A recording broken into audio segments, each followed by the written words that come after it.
Welcome everyone to our November lecture on the Hindu goddess Kali, and a warm welcome back to our guest speaker today, Michael Marsman, an analyst in private practice in Berkeley, California. His lecture will focus on the Hindu myth of Kali, which symbolizes so well the changeable and multifaceted nature of the energies and processes in the psyche, and which can be understood in terms of clinical practice.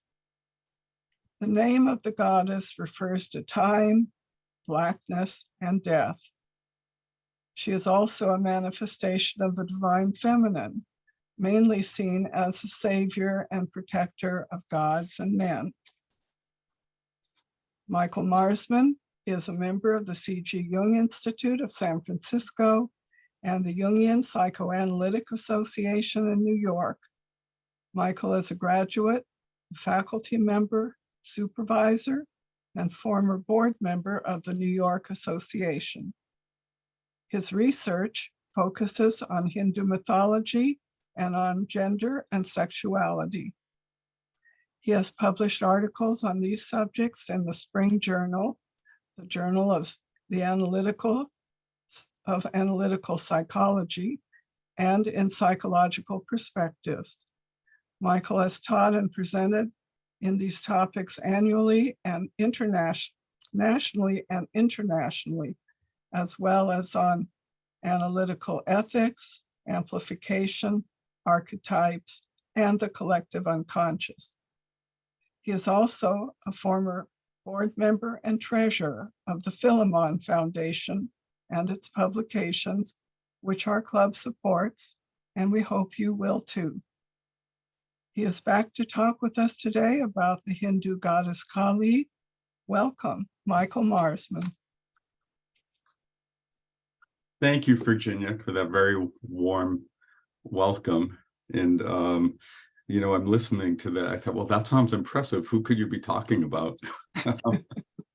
And Judy also. And Judy, also, thank you. Judy has been president of the C.J. Jung Club of Orange County.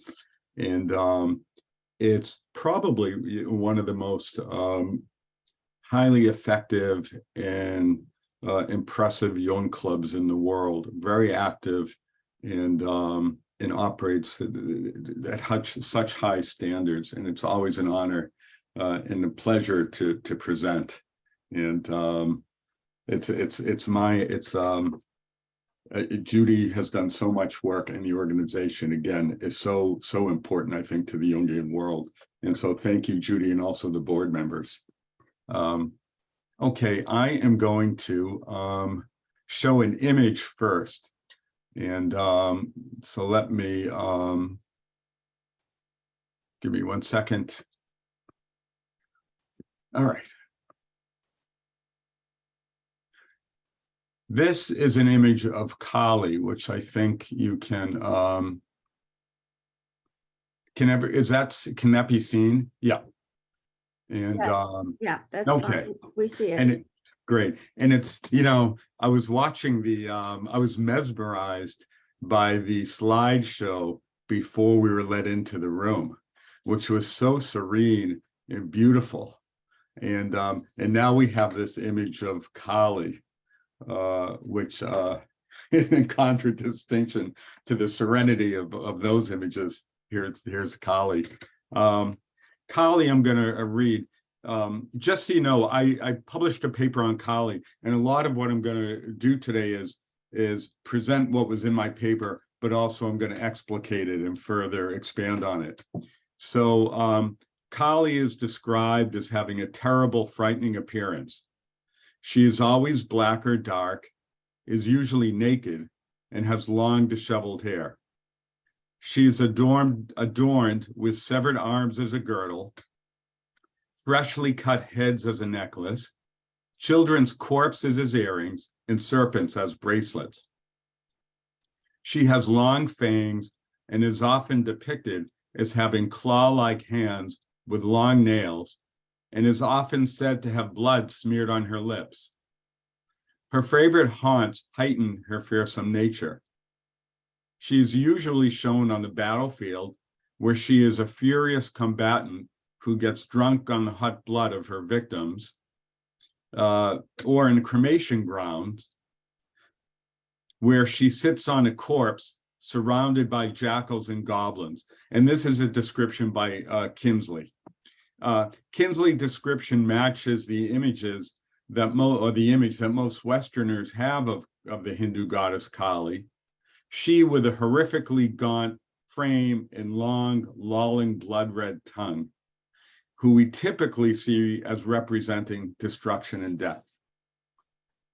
So this is the image of Kali that people who are familiar with Kali, at least in the West, think of. Interestingly, I'm going to show you another image.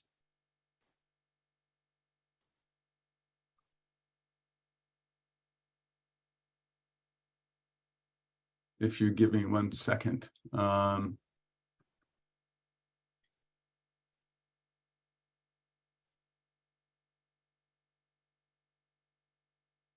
Oops. Okay. This is an image of Kali in the way that she might be experienced in India. And I will talk about that later. But as you can see, this Kali is very kind and benevolent. And so we'll talk about that image later. The first thing I wanted to do was to just explain, for those of you who are new to the Jungian world and or have been in it, I just want to explain what a symbol is, and or an archetype. And when I say that Kali is a symbol, or she represents the mother archetype, what that means is that an archetype is basically a propensity to have a particular type of experience. And an archetype forms our way of behaving and forms our way of thinking. And so if we talk about mother archetype, for example, mother archetype is that which has to do with self-care, with nurture, with a capacity to feel contained and whole, the capacity to feel and give love and to care for others. That's what mother archetype represents. Father archetype, for example, is a propensity to make one's way in the world in kind of a potent and phallic way. So once one experiences the wholeness of mother and the love of mother, then father says, okay, go out in the world and with a sense of agency and pull yourself up by your bootstraps. And father has to do with a kind of security, and father has to do with assertiveness. So if mother is there, you know, father says, okay, get on with it. Let's get on with the world. So that's how that's what Jung meant by archetypes. It's a propensity to have a certain type of experience. It's not the experience itself, but it's almost the archetype is the potential for that.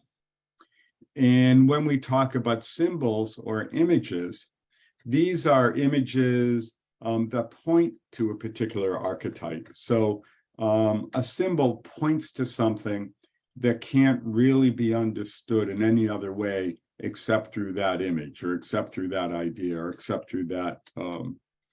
Symbols are poetic. So if you think of, you know, in Freudian analysis, well, there's, you know, Freud. Well, actually, let me say this differently.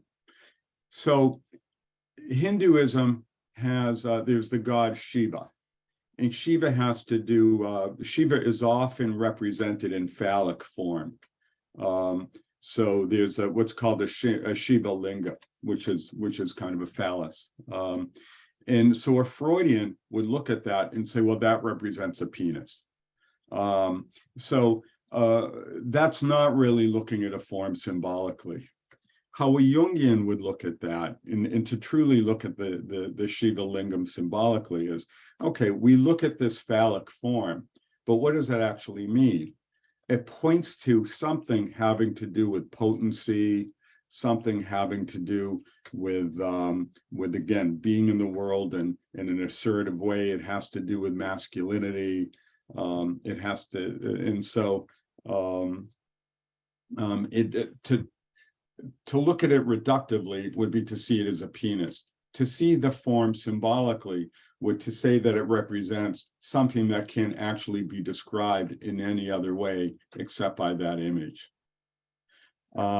So if you take a cross, for example, you could say that the cross represents Christianity. You know, you churches have crosses on them. To see the cross as if you see the cross as equaling Christianity, then you're seeing the cross as a sign. Just like a stop sign tells you to stop, a cross as a sign tells you that this is a church or that that person is Christian. To see the cross as a symbol means you have to look at what the cross is trying to represent and what's it pointing to. The cross stretches in all directions, so it has to do with withstanding the tension of opposites. It connects heaven and earth. It connects east with west. It stretches in all directions. And so if you look at the way that it has to do with a crossroads, it has to do with being stuck somewhere or having choices or having options. So if you look at something in a symbolic way, it points to something whose depths we can never really plumb fully. A poem is a symbol. A poem describes and gives one an experience that one can't describe in any other way. Same thing with musical pieces. So when we talk about Kali, I'm talking about Kali as a symbol. The Kali as an image or a symbol points to something that can't really be described in any other way. So what I'm going to try to do in this talk today is to be able to unpack Kali as an image and to try to convey a sense of what Kali represents psychologically, what Kali represents in terms of full human experience, how Kali shows up in the psyche, how Kali shows up in our lives, inner lives, and outer lives.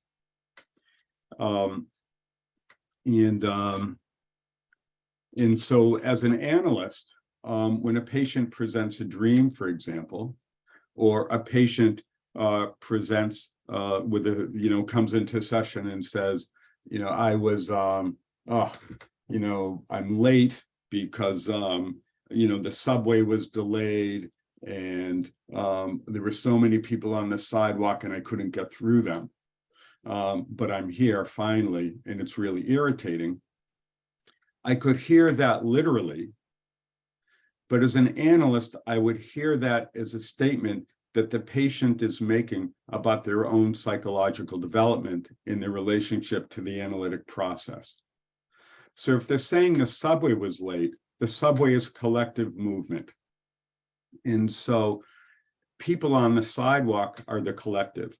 So I would hear the person saying that the collective movement in collectivity keeps them from tending to their individuality, and they find it an irritating process.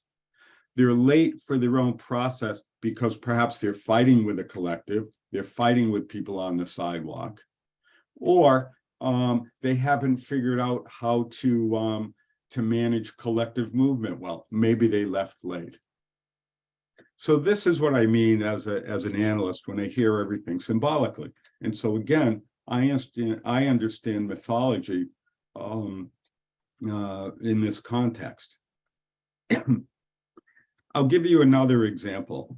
In this Jungian analyst who's dead, but wrote a terrific book called The Way of the Image, gave this as an example.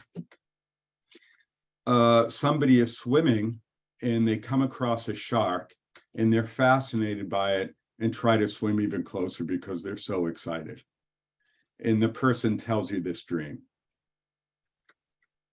How I would hear that is that this is an image of somebody who is excited by dangerous situations, and who doesn't even know the situation is dangerous. Because objectively, the shark as a symbol or as an image is dangerous. The objective meaning of the shark, or one of the orients of the shark, is that it's a fierce predator. And whether the shark is actually going to attack or not, who knows? But if you're swimming and you swim closer to it, that's not a bright thing to do. So the person in session would tell you, no, this is a friendly shark. I knew the shark wasn't going to hurt me. So again, that emphasizes how the person is really out of touch with what's dangerous. So this could be an image of somebody who let's say, is into drugs or drinks too much and they don't realize the danger of it, or who maybe hangs out in dangerous situations and they find it exciting. So that's how I would look at that image, in that dream. The dream also has an inner psychological referent. And by that, it also speaks to how they relate to their own process. Because where the ocean would be an image of the unconscious, it's deep, it's fluid, you can't see below the surface generally, there's life in it, it's mysterious. You can say that an analysis in some way, that's like being at the beach, or that's like swimming in the unconscious. A shark would represent the content of the unconscious. And so that could be something the patient doesn't know about themselves, and that getting too close to it at this time would be dangerous. So the psyche would be imaging this content of the unconscious as a shark in order to show that it may be too dangerous. So if the person is swimming closer to the shark and is getting excited by it, then it would show that the person in analysis may be very excited by their process. It wants to get into it as much as possible. But you as the analyst have to know that there are certain things that the person's not ready to touch yet. Like maybe something happened in their lives that they're not ready to face. Or maybe there's some aspect to themselves that they're not ready to recognize because it would be too painful for them. That dream would also be a message for the analyst, because the analyst, if the person is excited to get into the analysis, the analyst has to know to be careful and not to join the person in their excitement. Because if the analyst also, just on a surface level, no pun intended, joins the patient in being also excited about the work together and says, wow, they can go very deep, they can really get into this, the analyst could be colluding with a person to swim towards the shark. So the analyst also has to read that symbol. So that's how we use images, and that's how we use symbols. So I say this as an introduction to examining Kali. I will talk about complex, and a complex is kind of a personal way of or a distorted way of experiencing an archetype. So when I talk about complexes today, I'll talk about complexes as that which has a negative effect on psychic and life functioning. We've heard of an inferiority complex or a Napoleon complex, right? Or somebody has a Superman complex. That's when something's going awry in psychological functioning, creates problems for a person's life. So mythology, I just want to say a little bit about mythology. So a myth is a traditional story typically involving supernatural beings or forces which embodies and provides an explanation, ideology, or justification for something, such as early history of a society, a religious belief, etc. And in some way, myths are like dreams, but they're like a culture's dreams. They're not individual. So a myth is like a dream that doesn't have any personal associations. Von Franz says it's purely objective, that it points out cultural dynamics. It would be as if the whole culture had a dream and said, this is our dream. There are cultural complexes in myths. We all have our personal complexes, but cultures also have complexes. There are families that share complexes. There are towns and cities and locations that have complexes. Nations have complexes. Certainly in the States, you can see that we do. So mythology helps us to understand typical collective patterning and experience. The Garden of Eden is a Western myth. And I say myth rather than, I talk about mythology rather than religion, because we're looking at it from a symbolic perspective and a psychological perspective. I'm not talking about faith or belief or anything, anything that is religious at this point, or anything that's metaphysical. I'm just talking about it from a psychological perspective. So in the Garden of Eden, for example, Adam and Eve were in the Garden of Eden, and they were blind, and their eyes were closed, and all their needs were taken care of. And there was nothing to worry about. They had food, they had shelter, it was warm, it was beautiful, all was provided for. And so they were like in an infantile state of wholeness, like a fetus in the womb, all was taken care of, and there was nothing to contend with. So it is a kind of wholeness, but an infantile state of wholeness, pure unconsciousness. When the serpent tempted Eve and Adam from the tree of knowledge of good and evil, tempted them with the fruit, and Eve took the fruit and gave it to Adam, their eyes opened up. Well, the eyes opening has to do with consciousness. So this was the birth of consciousness. Their eyes opened up. But the birth of consciousness came with sin. Knowledge, the tree of knowledge of good and evil, represents differentiation. In differentiation, knowing this from that is a hallmark of consciousness. So Adam and Eve were punished and were evicted from Eden. And so there was suffering that went along with the dawn of consciousness. In the New Testament, at the end of the New Testament, one ultimately ascends into heaven, is seated at the right hand of the Father. In the Hebrew Bible, one attains the holy city of Jerusalem again. So at the end of time, there's paradise again, and one has to work to get there. But this time one works to get there with eyes fully open. So you move from a state of wholeness that's unconscious to a state of consciousness with their suffering, and one moves towards wholeness again with full consciousness. So I say that because this is how to understand, this is how we look at mythology. And oftentimes, when people think about America the way it used to be, let's say you're anti-immigration or anti-change, and you think, well, there's too much social, there are problems with transgenderism or homosexuality or same-sex marriage or too many immigrants coming into the country, or we're becoming lawless, or we're becoming that.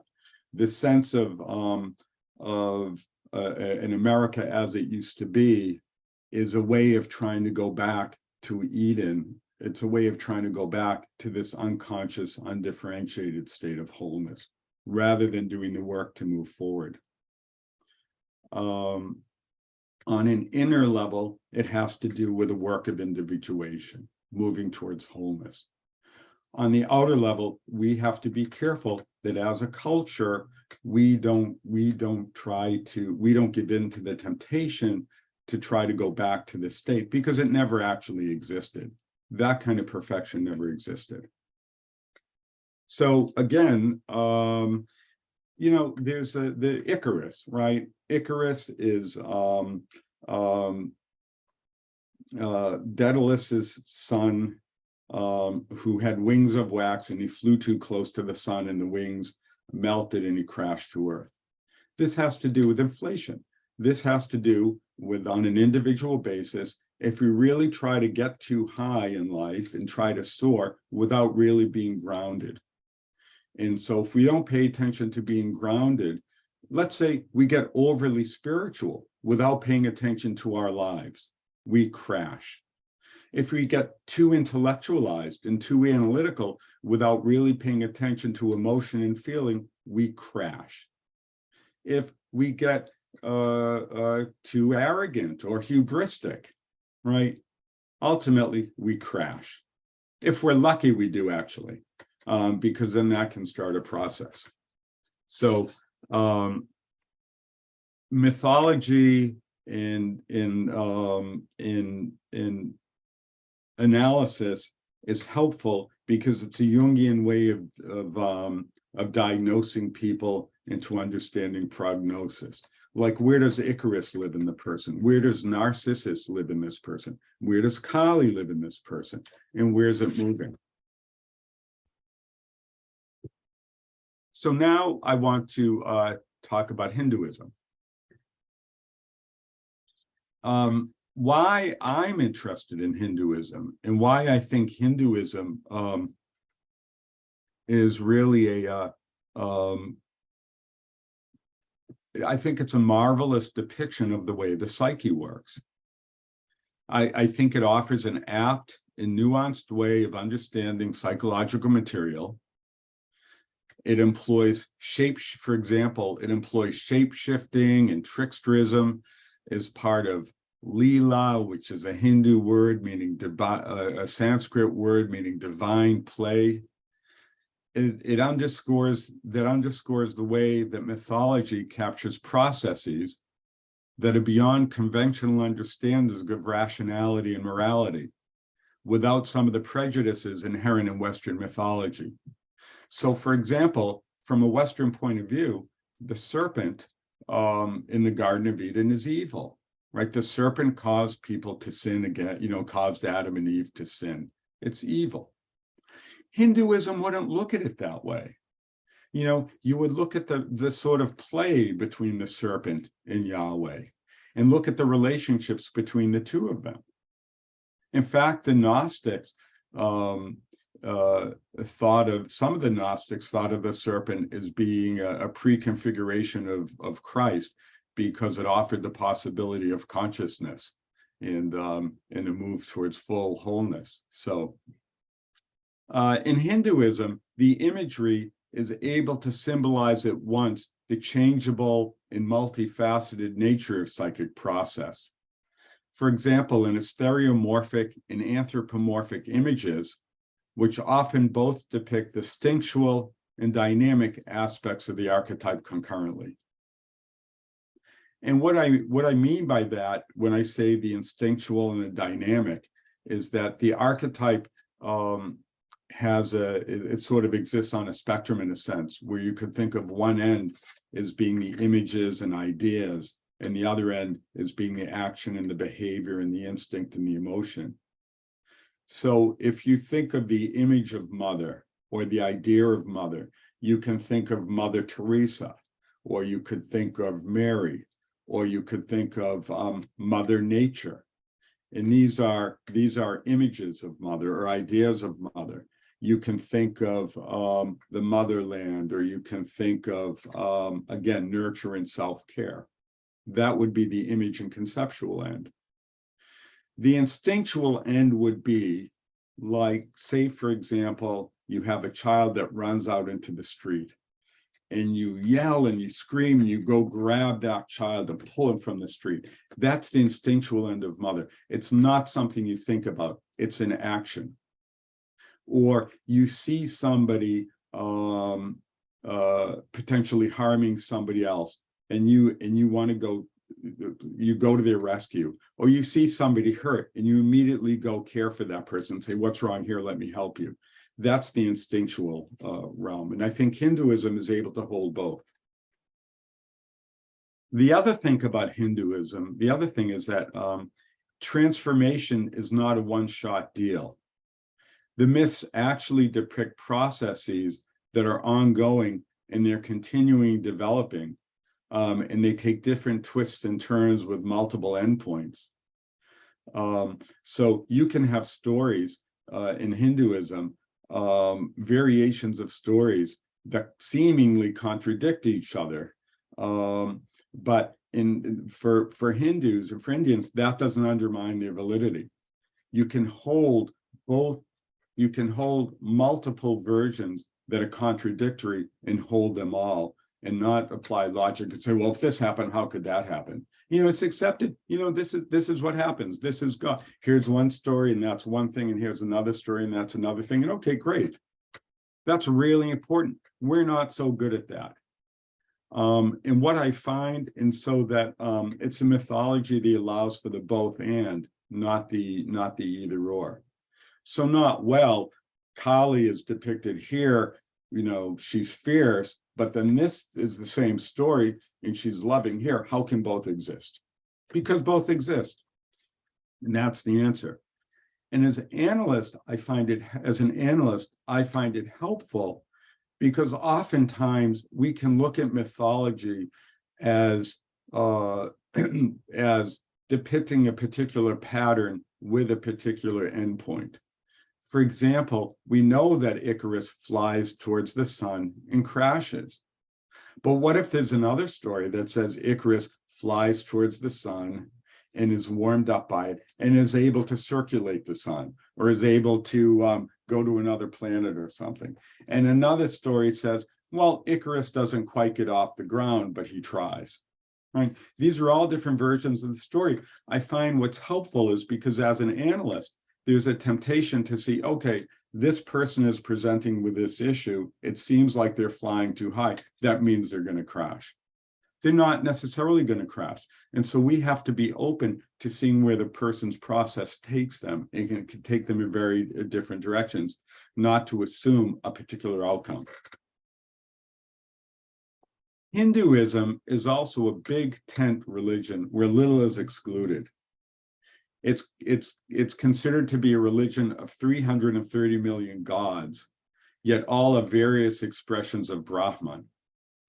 And Brahman is the ultimate, undifferentiated, full consciousness, which is beyond conceptions of good and evil, beyond all opposites, beyond conceptions of material or spiritual. It's sort of this ultimate, and the gods are considered to be manifestations of that. And interestingly enough, in that sense, Hinduism, which seems polytheistic, is in a way unconsciously monistic, that it believes all is one. You know, in the mid-1960s, there was a new goddess named Santoshi Ma that emerged, and another form of the mother. And her popularity skyrocketed in 1975 when a Bollywood film depicting her legend was released. The producer of the film had a dream about this goddess, and so made a Bollywood film, and the Bollywood film became very, very, very popular, and so this goddess became important in the culture. So it's still very much a living religion that's still evolving. I find Hinduism I'm drawn to it because of its abundant diversity, color, and humor. And I also find it experience near. And what I mean by that, it's very good at depicting the complexity of psychic process in a way that's accessible to people. And the exotic and colorful nature of Hindu mythology and philosophy seems to draw people in. And so I find that in analysis, people are interested in it, and as seeing it as a metaphor for their own process can interest people in their own psychic process. It's colorful, it's alive, it's not really dry, it's not it's not something ancient and kind of dead, it's still very living. All right, give me 1 sec. There are also, by the way, many similarities between Hindu and Jungian conceptions and aims, in that our systems correspond in many respects. But I won't go into that right now. Although there does seem to be in both systems an understanding or a conception of self that one's trying to get to an experience. Sometimes maybe one difference is that in Hinduism, there is a sense of trying to attain moksha or liberation, which means that one is free from the cycle of birth, death, and rebirth, and attains ultimate liberation. And that would be an achievement of Brahma or the self. In Jungian, the individuation process really serves to one to have an experience of wholeness in embodied life. That's sort of a difference. So I'm going to show this image of Kali again.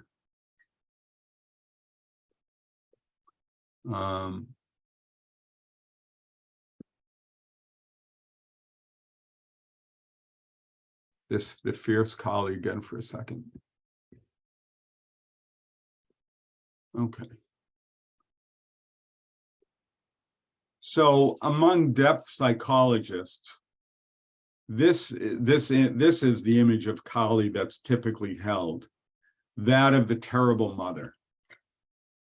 And Kali, alongside with the likes of Gorgon and Hecate and terrible Ishtar, has a devouring and snaring function. And she draws the life of the individual back into themselves. This is what Erich Neumann said. Neumann said that the womb, which mother represents, the holding container, becomes a devouring maw.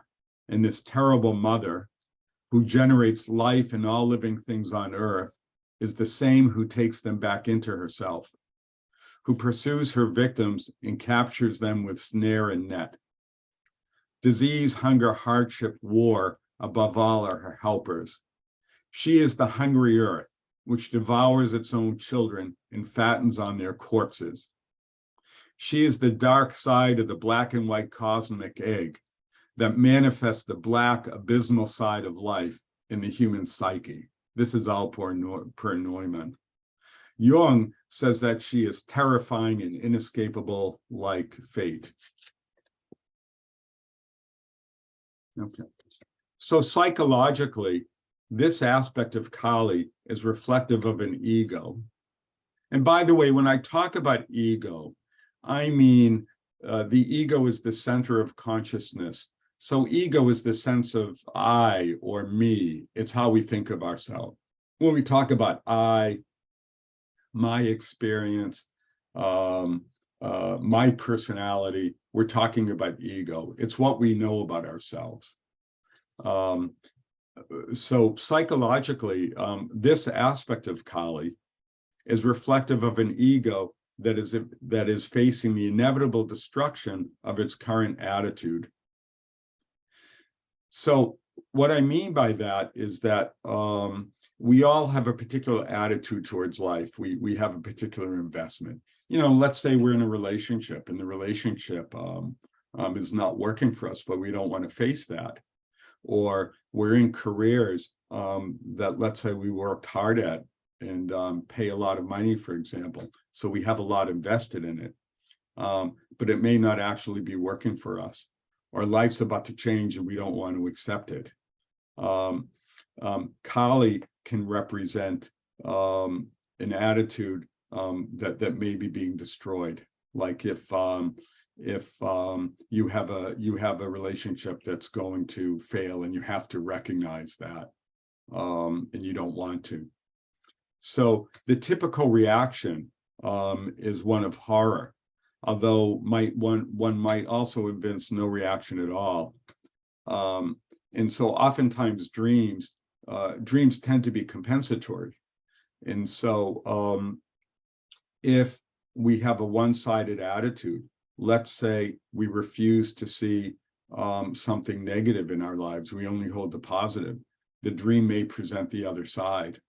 So let's say, you're in a relationship and your partner treats you horribly, your partner's cheating on you, you don't want to see it.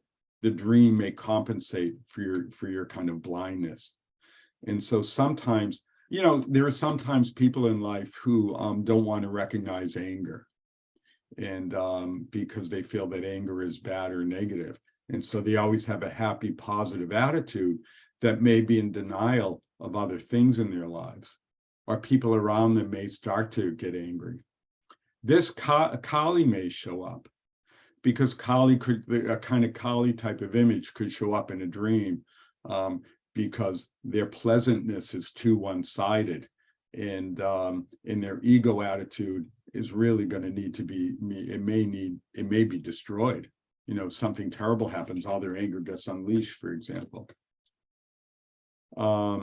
So if somebody is dissociated, that may, from one side of their personalities, it may elicit a kind of Kali-like figure. So this depiction of Kali, the image that I just showed, threatens to bring death to the ego. So the world as you know it may fall apart, and how you experience what you know of yourself may fall apart and may be destroyed. And Kali can represent that as terrible mother. And that's horrific. It's horrific to know how you understand yourself and experience yourself, to have that be threatened, right? It's a horrible thing. I'm sure we've all, if you get to a certain age, you can't not but have experienced that, hopefully. And I say hopefully because it's because that brings about a possibility for renewal. But that image of Kali depicts the real horror of the impending life with which one identifies. Kali is a symbol of transformation because destruction is followed by a kind of renewal often. Death often is followed by rebirth. But if you think of Kali that way, if you think, well, rebirth is going to follow, renewal follows, then you actually miss the whole point of Kali, because you miss the experience. If you're thinking about renewal, then you're actually kind of avoiding the experience of death and horror. To fully experience what the image of Kali represents in this form as terrible mother is to have this experience of horror and terror, not with a thought that, well, something better is going to come, because that's sort of doing an end run around the experience. Sometimes as an analyst, and if you just focus on a kind of rebirth or renewal aspect, then you give yourself an out and you attempt to cheat the death and destruction that Kali can symbolize by avoiding facing the rotting, stinking, and empty finality that the image represents. As an analyst, it can sometimes be difficult to face the sense of doom with patience. So the harbinger of death is a message for the analyst as well, to have to sit and tolerate the horror and pain that a patient is experiencing, and not think, well, there's something better around the corner. You have to sit there within the sort of death that Kali can represent in that way. Sometimes if somebody is actually elderly or ill, then this image of Kali could represent the real possibility of impending physical death. So in Hinduism, the gods and goddesses, which are known as devas and devis, they're frequently named based on attributes, deeds, or the experiences they embody. And so they're not always distinct entities. Instead, they're manifestations of a particular energy or quality, which at times takes on one form or image, and at other times another, so that it can often be difficult to pin a particular or discrete identity on them. So this applies to our discussion of Kali, whose origins, according to the author Devadatta Kali, that's the name, that was his name, are quite ancient, and her early temples were situated at the civilization, at the edges of civilization, near forests and cremation grounds. So as said earlier, Kali's name means dark and black, and she's the feminized version of the masculine noun Kala, or time. And speaking of time, we're going to have, Judy, what time we go to questions about 12:40? Yeah, 12:40, 12:45. Okay, all right. Yeah, so what's happening, I find, is that I always present too much or prepare too much. And Kali, as the devourer of time, seems to eat up the time. So I'm going to maybe skip some sections. But Kali's name first appears in Hindu scripture about 2,500 years ago in one of the Upanishads, which is Hindu scripture that followed the Vedas, and is one of the 7 flaming tongues of Agni, the Vedic god of fire. In there, she appeared as the devourer of matter. And she made her debut as a goddess in the Kathaka Griya Sutra, which is a late Vedic text, where she is among the deities to be invoked with offerings of perfume during marriage ceremonies. In the 5th century BCE, at the start of the Hindu epic period, Kali appears in her rageful and destructive form in the Mahabharata, which is an epic about a very long war, with the attack on the Pandavas' brothers' camp is seen as the work of Kali of bloody mouth and eyes, smeared with blood and adorned with garlands, crowned and holding noose in hand, who laughs derisively while binding men, horses, and elephants with her terrible sneers of death. That's a quote from Kinsley again. As the Pandavas are the heroes of the epic, we might read Kali's appearance as that which checks the heroic attitude and its instinctual force. Fear sometimes served to halt the otherwise unstoppable and immediate action driven by anger or righteousness. Other authors, McDermott and Kripal, note Kali often delights in shocking her viewers into new modes of awareness. So, as an analyst, I think the most important thing I can do is to translate psychological, or to translate symbolic material, not just into psychological language, but into lived life experience. Because if it's not grounded in lived life experience, then it just becomes conception. So the Pandava brothers were the heroes of the Mahabharata. They were the good guys.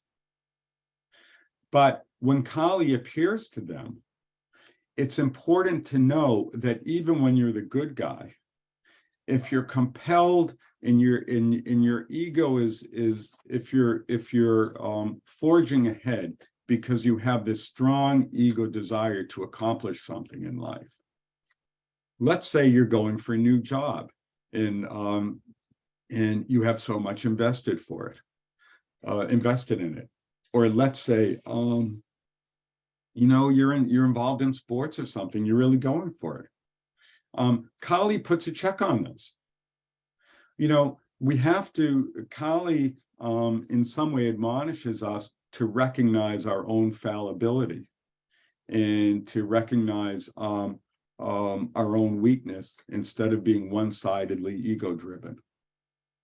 That we have incapacity, and Kali forces us to realize that that we're vulnerable, that death is possible. It helps keep us balanced. So she kind of can act as a check on that heroic attitude. Now, what's interesting is beginning around 300 BCE, a new form of religious worship began to develop in India that emphasized loving devotion, which is called bhakti, rather than the highly ritualized practices of the Vedas performed by priests. So what that means is that the priests held religion before, and now with bhakti, with individual loving devotion, one could have one's own experience of God, let's say, and one could be related to the gods. So bhakti is still the dominant form in India today, where devotees consider, for example, Vishnu, generally in the form of Rama or Krishna, let's say Shiva or the goddess, as representative of supreme and ultimate reality. So you all remember the Hare Krishnas, and the Hare Krishnas still exist. So the Hare Krishna, the Hare Krishnas are members of a quite old lineage of Krishna worshippers from India that a guru named Prabhupada brought to the United States. But the reason why the Hare Krishnas sing and dance is because they experience God as pure loving joy. And so they lose themselves and dissolve in kind of a reverie. And I've been to Krishna temples, and when there's kirtan, when there's a responsive singing, so somebody sings and the people participating respond, and there's music, and if you allow yourself just to lose yourself in it, your kind of sense of propriety and your sense of ego just dissolve, and you get lifted by this joy, if that can happen.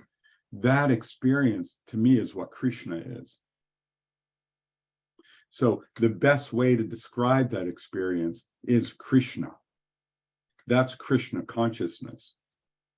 So this form of worship, again, became quite prominent and continues today. In the 5th or 6th century of this era, a unique text appeared, which the author Kali calls a defining moment in Indian religious history, and one whose philosophy spans at least 4,000 years. And the text, it's the text which is known as which is called the Devi Mahatmyam, and again, Devi means goddess, means in praise of the goddess. And it was inserted into one of the Puranas. And the Puranas are later Hindu works that contain the myths and stories and most of the gods that we think of when we think of today's Hindu worship. In the text and the stories that the Devi Mahatmyam contains provides both the basis and current form of goddess worship in India today. And I don't know if people have heard of Durga, but Durga is Durga worship comes out of the Devi Mahatmyam, where she fights her great battle against the buffalo demon Mahishasura. And I'm just going to show you an image of Durga.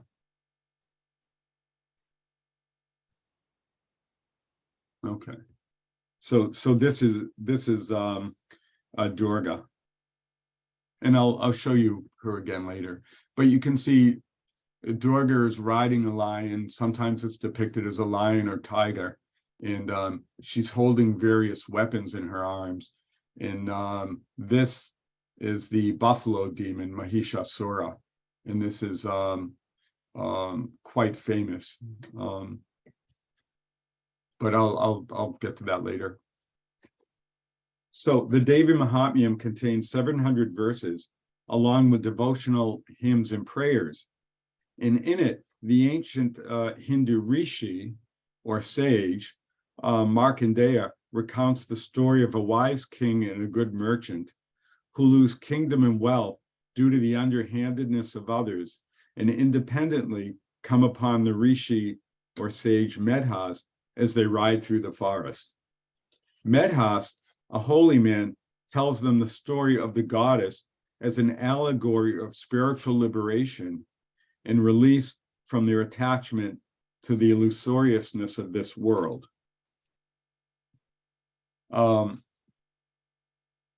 Now, I know I am putting out a lot of names that are confusing, and in terms that are confusing. Don't worry about that. Don't worry about remembering them. Don't worry about trying to sort out who's who. Just sort of try to follow the images and follow the trajectory of the story, and it'll all sort itself out. Hinduism is about having the experience that you're going to have without trying to necessarily categorize, sort, and understand things rationally. So the first section is a meditation to Mahakali. Maha means great. So Mahatma Gandhi, Atma means soul, and Maha means great.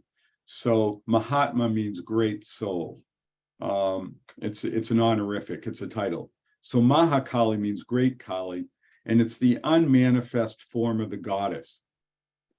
In the first chapter, Medhas, the sage, teaches the king and the merchant, symbolically representative of earthly reality in the spirit of the times, about the great goddess in her force of illusion, her Maya. You've heard the name Maya or the word Maya. Maya means illusion, and Maya is a goddess in her own right. Illusion, by the way, isn't negative in this context, and you'll see why. He says that humans are hurled into the whirlpool of attachment, the pit of delusion, the power of Mahamaya, that is great illusion, who produces the continuing cycle of this transitory world. He continues that the same Mahamaya is Yoga Nidra, the meditative sleep of Vishnu, and that she draws all into her illusion. He refers to her as blessed and eternal, having the world as her form, and when she manifests to accomplish the purpose of the gods, she is said to be born into the world. The author Kali writes that she is both consciousness and creativity, the substratum of existence. This, to me, echoed what Jung's observation about the world creating significance of consciousness in man, meaning that Jung thought that consciousness creates the world. Without consciousness, we have no world. And also, Kali writes that she is the great deluding power that projects the world out of herself. So sleep and illusion is the same stuff as ultimate knowledge and liberation. And that's important to hold. And I'll explain how that works. So Medhas then goes on to recount a tale. Vishnu, I actually want to show you another image. There's the Trimurti, which are the three supreme gods in Hinduism.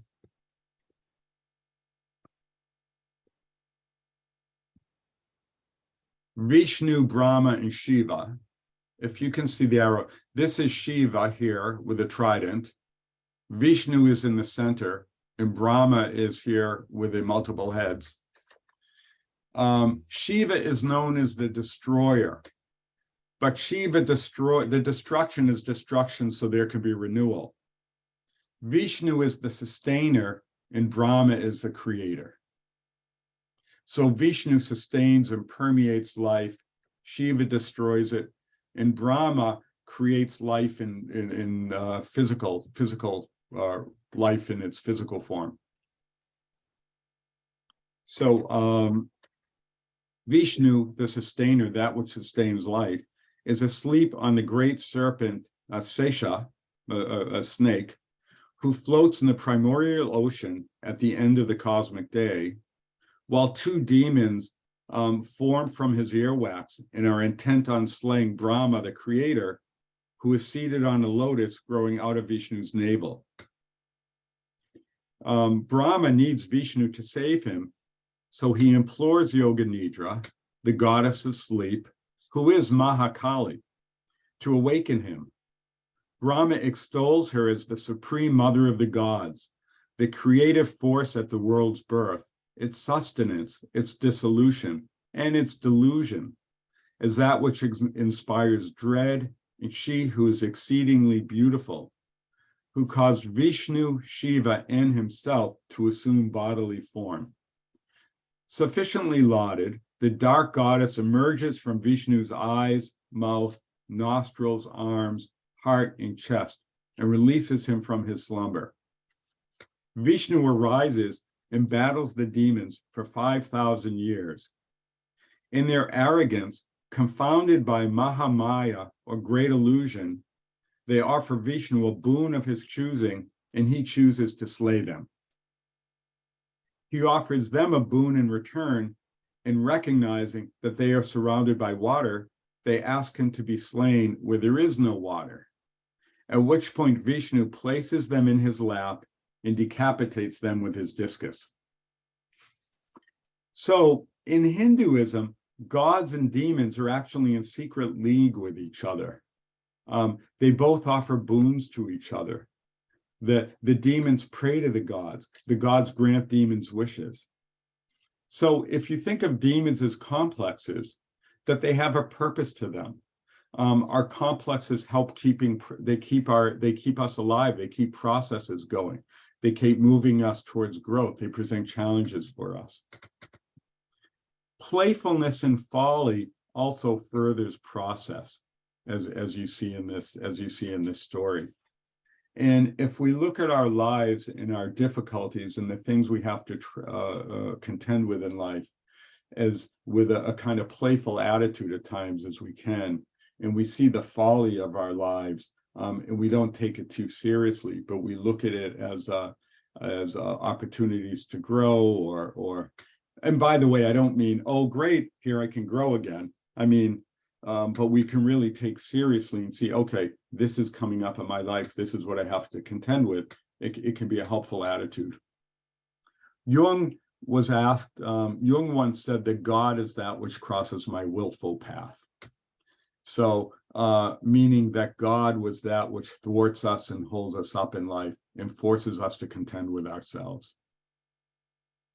So if you are running for the subway, or you miss a bus, or you get stuck in traffic, you can think of that as God, because God, it's that which causes you to have to look at yourself. Or if you get in a fight with a friend or a fight with your partner, and you can look at your partner as God. Oftentimes they want you to look at them that way anyways, so you don't tell them that. But it forces you to have to look at yourself and understand yourself more deeply. In an earlier version of the myth, in the Mahabharata, Brahma awakes Vishnu by shaking the lotus stalk. There is no Devi or goddess responsible for bringing the great god to a state of wakefulness. So now there was a shift towards goddess worship here. And so the centrality of Devi, of the goddess in this story, in her place, as that which is ultimate, is a central tenet of the Shakta movement, and it marks a cultural shift towards the worship of the divine feminine. The Hinduism tends to view its gods and devas, or gods or devas, as representing a relatively fixed form. And goddesses or devis represent the vivifying or animating force behind them. Oftentimes, we can look at the feminine as representing the material, let's say, and the masculine is representing the spiritual. Here, the gods are sort of lifeless form until they're animated by goddess feminine energy. And so the energy that animates them and animates life is known as Shakti, which is a generic name for the goddess, and it means energy, strength, and power. Heinrich Zimmer, the Indologist, holds that Shakti is the active principle and writes that while the god is considered to be the passive aspect associated with eternity, the goddess is associated with the dynamism of time. And this could seem to contrast with Western notions where we consider the masculine to be dynamic and the feminine to be more of a fixed form. Esoteric Jungian stuff, even numbers would be considered feminine and odd numbers would be considered masculine, or the square and its solidity and stability would be considered feminine, and the circle could be considered to be masculine. And in Hinduism, this is reversed, you could think, but except on closer look, we consider the anima, the soul, to be the animating force. So that which grants meaning and experience, and thus life itself.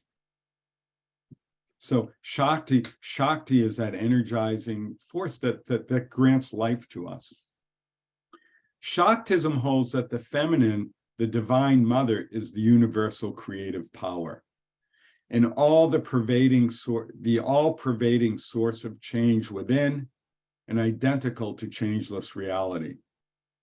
Shakti is not simply the consort of the god, but is the source of the gods and that to which the gods are subordinate.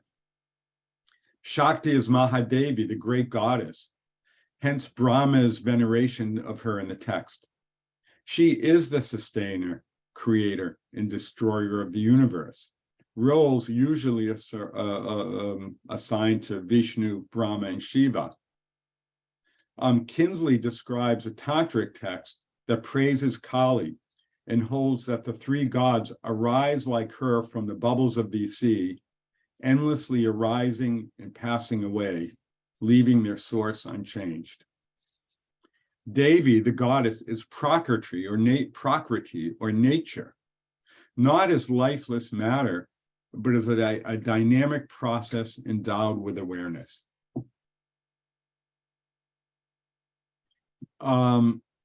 Shankaracharya's Advaita Vedanta philosophy from the 8th century in Shakta philosophy are both non-dualistic and both agree that there is one ultimate reality underlying the various forms of manifestation. Vedanta holds that what we perceive to be real is a matter of mistaking one thing for another, while Shaktism holds that all is a manifestation of the one, that the world is a transformation of divinity. There's a classic Vedanta trope where one sees a rope at night and thinks that it is a snake. And this, by the way, is projection. At night, the experience of the snake is real, but when seen in the light of day, that is, with fuller consciousness, one sees the rope for what it is. The flaw is not to see beyond Maya's veils of time and space. So that's the psychological concept of projection. We see something as very real, we think it's a particular thing, And by light of day, meaning when the light of consciousness shines shines upon it, we recognize it is it is for what it is. Shaktism, by the way, the goddess worship uses the metaphor of thread woven into cloth. The thread is the cause and the cloth is the effect. Both are real, just in different form. Thus, even error, mistake, and limitation are part of divine reality. Vedanta focuses on perfection, while Shaktism's focus is on wholeness and embodied reality as a manifestation of the divine. Maya, or illusion, is multivalent. On the one hand, she is unconsciousness and projection, that which keeps us from understanding the nature of things in ourselves. On the other hand, she is the divine reality that exists in error and projection, that which spurs us to life and action. So our complexes, our mistakes in judgment, our misreadings of situation actually have something of divine reality in it. There's truth in it, and it's asking us to try to understand even our errors in perception and complexes in a way that helps us to expand consciousness. And without them, without any errors or without projections, we basically stand still and be dead. We would be the empty form. And so without Shakti's vivifying force and Shakti's sense of illusion, life would stop, life would end. So to view Shakti as only as that which obscures and only as space-time illusion reflects a spiritual bias that devalues emotion and lived life and embodied experience. Shaktism is devotion fueled by feeling and emotion. It is the participation of the mother in the life of her creation and the devotee's direct experience of her. So it's interesting that in the West, we tend to focus on the terrible mother aspect of Kali, while in India, for the most part, the focus is on the loving, nurturing aspect. So could this reflect the fear of a kind of overdeveloped, rigid, non-relativized ego? Meaning in the West, we're very egocentric. We hold that our ego, whether it's our intellect or our spiritual awareness, or our own identity, is ultimate. We don't relate it to anything greater than us or transcendent or deeper than us. So could our focus on the terrible mother aspect of Kali reflect our fear towards that which can undo us versus the need of maybe a less developed in the world ego to be nurtured and sustained? In other words, are we too masculine oriented and too sort of father oriented in our culture, and so that we can't appreciate this feminine? And that's true, because you can think of Kali as the loving mother as also the earth, right? Or Devi as the earth. You know, in India, there are temples to the earth. The earth is a goddess.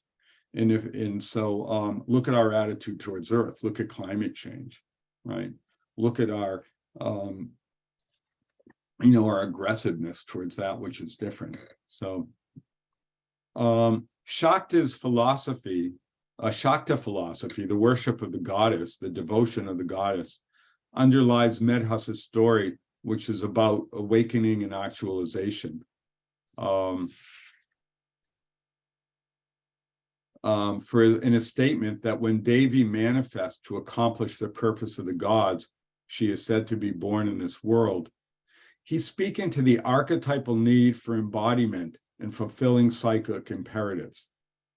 At the start of the story, all is still. There is no wakefulness, no consciousness. all the qualities inherent in all that exists are in balance. But the demons, in becoming, when things fall out of balance and the demons become active, they represent a break from the primal harmony. And when there's a break in the primal harmony, a break in this original undifferentiated wholeness, where all is unconscious and there's no existence, Brahma, God of creation, is himself moved to act. It's the threat to his existence, to creative archetypal functioning, that activates a psychic dynamic, which activates a psychic animating force that initiates the process of consciousness and movement. So we look at this to mean that the activation of autonomous complexes, of our own complexes that can plague us in life, the demons, that prompt a creative psychic response, which is Brahma's prayer to Yoga Nidra. This wakes up the psyche's preserving and sustaining function, and not only restores order, but it results in psychic movement and a gain in consciousness. So when there's too much harmony and balance, something has to break this psychic order, and then complexes break the order, and it wakes up our kind of healing potential to move our own psychic process forward. I am going to skip a bit to this the story about Kali that is probably one of the most well-known. But first, I want to speak about demons. So asura is the Sanskrit word for demon, and it has its root in the ancient Persian word meaning spiritual and divine. The Rig Veda, an ancient Indian collection of Vedic Sanskrit hymns, tells us that asuras or demons are the older brothers of the devas or gods. Thus, in Jungian terms, we'd say that they are shadows of each other, and that the antique soul of the word has a positive connotation. Now, I always like to know the etymology of terms, because I feel that knowing the etymology of the term is understanding its antique soul, and often the meaning of a term changes over time. But when you understand its roots, you go to the original meaning, and even though that may not be the current manifest meaning as we use the term today, that idea is always hovering around it and is embedded in it.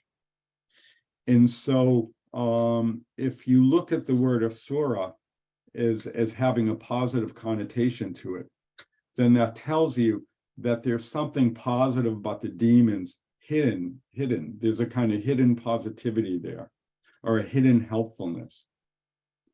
And so the granting of boons by both gods and demons to each other, which often puts the gods in perilous position or results in the demons' destruction, betrays a secret league between them that illustrates the dynamism between unimpaired archetypal functioning and complexes that moves process forward.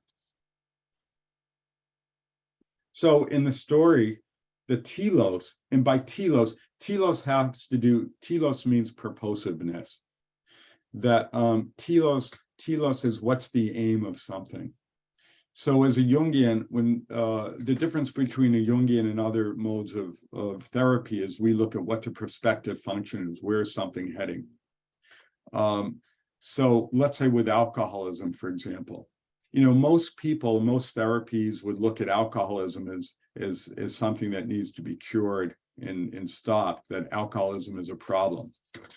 A Jungian would say the alcohol is that innate to the alcoholism is a push for something, and that the alcoholic usually needs to have more spirit in life, and that they're mistaking the spirit in the bottle for true spirit. So the alcoholism serves to push the person towards having a larger, more spirited life.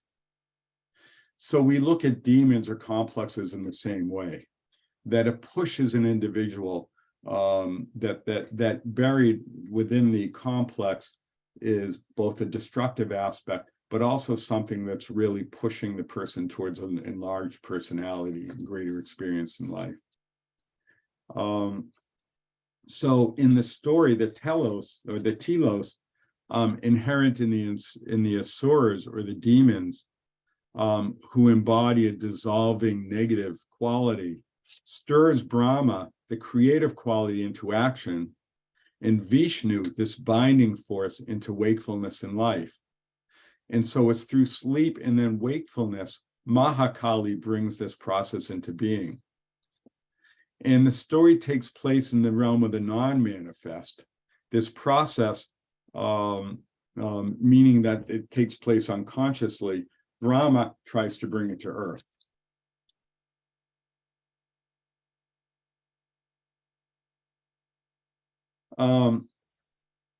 So the next chapters of the text depict the battle between the demons and the goddess in her various manifestations, and who defeat them. So when the episode begins, the demons and gods had fought for 100 years until the demons prevailed and unseated them in heaven. And Brahma leads the gods to recount their woes to Vishnu and Shiva. And out of all the gods, they project their shaktis, their energies, forth, and their energies coalesce into a single female figure, which is fierce and powerful Durga. And so she's the goddess that represents the amalgam of their collective energies, and she's the hero of the battle. And Devi, the goddess, and her forces wage battle against the demons as the story unfolds. And Kali makes her appearance in 2 episodes, this time in manifest form. I am going to skip to the last episode. So I'm going to just read a little without giving explanation. So the first time Kali appears is when Chanda and Munda, 2 demons, appear at the behest of their extremely powerful demon overlord brothers and attempt to carry Ambika, a beautiful form of Durga, back to Shumba to be his bride. The text said that Ambika cried out angrily against those foes, and in wrath, her face turned black as ink. From her scowling brow, Kali sprang forth. With an appearance more detailed and frightening than I talked about at the beginning of this talk, the text goes on to describe how Kali, filling the 4 quarters of the sky with her roars, devours a multitude of hosts, crushing some with her skull-top staff, piercing others with her sword, and destroying still others between her gnashing teeth. Finally, she delivers the heads of Chanda and Munda to Durga as offerings in the sacrifice of battle, which is symbolic of their service to egoism and arrogance. So she cuts off their heads. The heads symbolize a kind of egotism. In a rage, the 2 demons intensify the fighting by sending in hordes and hordes of troops. The gods, who are not themselves engaged in battle, again, project their shaktis. So it's the feminine that's engaged in battles while the gods sit by because the gods are helpless and actually couldn't do anything. Their shaktis take on energic form again, and they engage in battle as the band of mothers. The text then states that from the body of Chandika, another name of goddess, meaning the fierce, impetuous one, issues her own savage and terrifying Shakti. This is Kali. It is interesting that it's the feminine and the feminine energy that alone can defeat these particular complexes. So there's a particular asura or demon named Raktabija, and his name means blood seed. So Raktabija joins the battle now in anger. And as he is savagely attacked by the band of mothers and his blood spills, another Raktabija is born from each drop. So with each fierce attack appears more of his clones. Finally, Kali appears, lapping up all of his blood. As she does, more asuras attack her, and she devours them, even as she drinks Raktabija's blood. Finally, wounded and bloodless, Raktabija falls dead as a band of mothers, intoxicated by blood, dance. Now, if you look at this image of Kali again, fierce Kali. I'm going to show it to you again. We'll keep it on there actually for just a minute. Right. Kali isn't terrible mother, because what Kali, the head is the head of a demon, and the blood dripping for her is the blood of complexes. It's the life of complexes. So Kali is that which devours and assimilates complexes, not human beings. So in the West, we look at Kali as as fearsome and destructive. In the West, in the East, she's the loving mother, because she saves the archetypal realm. She saves the gods. So these episodes begin with a manifestation of our asuras, of activated complexes. Yet this time they've succeeded in unseating the gods from their place of power.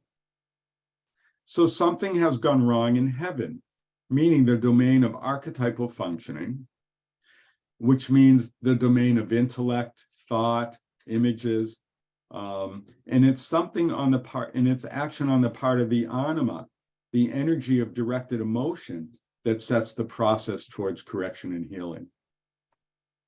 In other words, in a simplified way, something seems to have gone wrong in intellectual, ideation, image-oriented functioning, as opposed to the instinctual. It's been taken over by complexes. Clinically, this may take the form of an overly intellectualized psyche, or a person that's rigidly controlling, or perhaps it's the results in an obsessiveness or compulsiveness characterized by a sort of pseudo-reflectiveness or excessive pseudo-reflectiveness that does not allow for the space and stillness required for true reflection. So this demon, the Raktabija, the blood drop, can mean a kind of obsessive thinking or compulsion. Sometimes people seem reflective or analytical, but they're overly analyzing and not allowing for anything, not allowing for experience, or not allowing for any new information to come in, or not allowing for true understanding. That could be Raktabija. It could be the depiction of a psyche so overcome by the power of thought that it's monstrous and quite distorted. Perhaps it depicts a form of animus possession. And the battle takes place on earth, that is in the domain of lived felt life.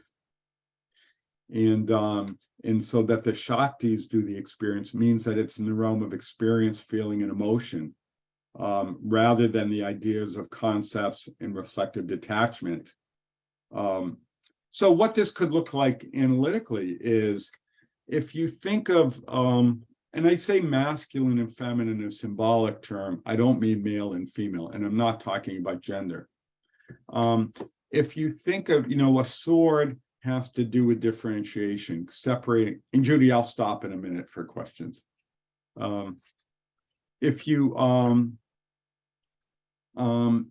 think of the sword as being, the sword has to do with differentiation. It's that which separates, it's penetrating, or the club, clobber somebody over the head with something, or their discus cuts into something, that those sort of weapons don't work when it comes to dealing with a complex represented by Rakta Bija. Because if you try to analyze something intellectually, like let's say Rakta Bija could represent a compulsion like alcoholism.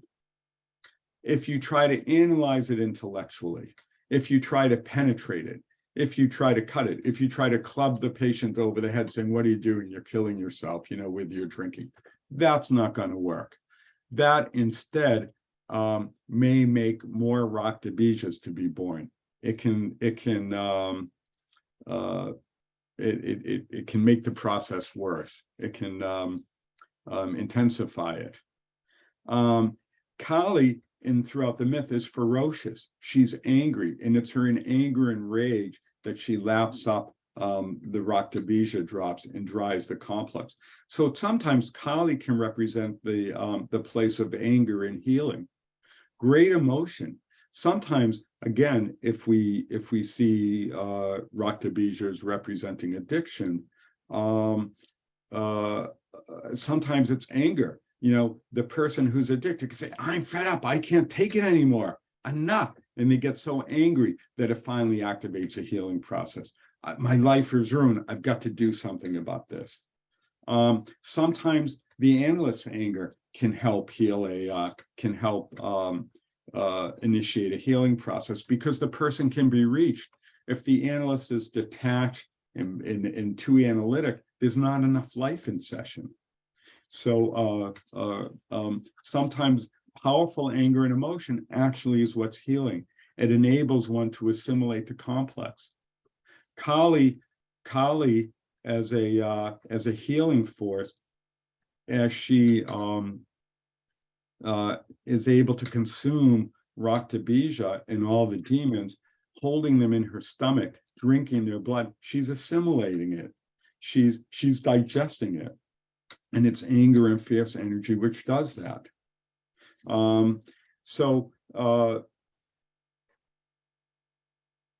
So there's another image, and then I'm going to stop.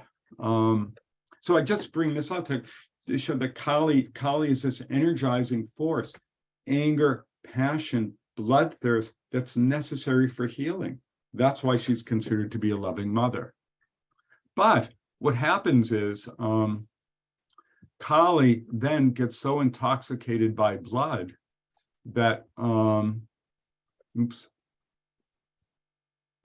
that she dances, and she's Kali in her intoxication. Give me 1 second.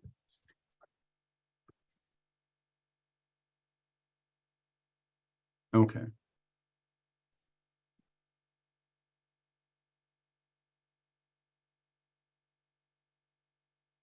Okay. So Kali, in her intoxication, continues this dance. And the problem is that the dance threatens the earth, because she's dancing so ferociously that she threatens to break the earth apart. So Shiva, who's the consort of Shakti, Kali is a form of Shakti, lies on the ground and breaks Kali's dance. That's what this is an image of. So Shiva is considered to be the consummate yogi. Shiva is not only the god of destruction, but Shiva also represents cool detachment. And Shiva's home is on the top of a mountain, Mount Kailash. And so Shiva, in this instance, represents reflective detachment. So the process that Kali represents, let's say the kind of fierce emotion and passion, if continued too long, can be destructive. So at some point, and it can be destructive to life. So at some point, it's necessary to employ the faculty of reflection and detachment. Once the complex has been assimilated, then one can take a step back and observe it and analyze it and understand it in order to sort of stop the process.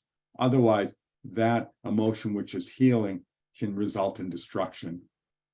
So it's, either too much emotion or not enough emotion. You have to find the right balance. So why don't I stop here? There's so much more to say. But again, time always disappears. Okay. So Judy, how about if we take questions? Right, so use the raise hand function, which is under reactions or under more. And I'm sending an unmute to Alexandria Devereaux. Go ahead. There, Michael and everybody, very, very good presentation, very clear. Thank you very much for sharing. It's very invaluable, this discourse on Ma Kali, who I'm actually a devotee of her. I'm a practicing Hindu in the Shakta tradition, and I'm a Jungian as well. I'm a great admirer of the work of Marie-Louise von Franz and Marion Woodman, great masters in their own right, and the divine feminine and everything in that kind of diaspora. So it's always valuable for me to listen into more analytical, psychological based kind of interpretations of this figure, because obviously through my faith and my devotions and whatnot, she is rather, it's through a mythical lens really that she's interacted with. So thank you for that. I would just like to say first, before I ask, everything that you said is very poignant to my own experience. And I would just like to say in my own experience, like how Ma Kali really came into my life was last year. I had a very harrowing depressive episode. It was quite a mental health crisis for me. I really thought I was tumbling down into a hopeless chasm. I would liken it on a smaller scale to like Jung's own experience when he had everything that's compiled in the Red Book. It was really quite something else.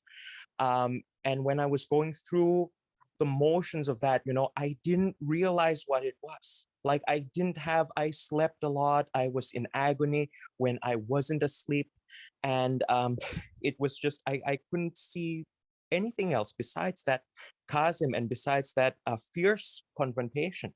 It's only later, after I kind of emerged and started to recover and started healing, that I recognized that this was the internal kind of like, there's internal forces, like an internal mother saying, no, look at your life, look at yourself. You have to, this is the time that we need to grow up. You need to do the work. You need to at least look at it. So yeah, there's that. I just wanted to put that out there.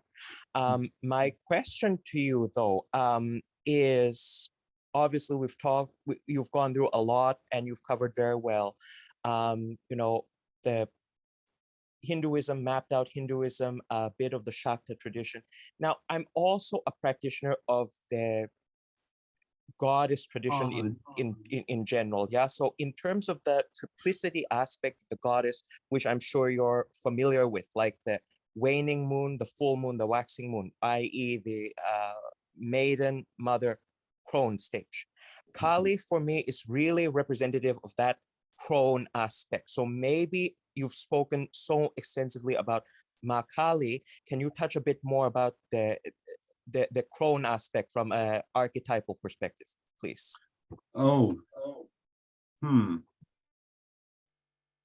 I guess in some way, that's interesting. First of all, thank you for sharing your experience, and I'm sorry for the pain you went through. And it's interesting, when you described it and you were describing something in you kind of got activated and said that you have to it's the energy started to be directed outward, the energy of your depression, and it sounded like a kind of Kali got activated. But in some way, perhaps Kali could represent all three: maiden, crone, and mother, because she certainly represents the mother. I'd have to think about that. I think I can't really figure out right now how Kali would relate to crone, but I could see how she would relate to all three, depending on her action. I mean, you know, it's interesting. She's created as sort of maiden in a sense, right? And of course, she's the divine and protective mother. But perhaps in the crone aspect,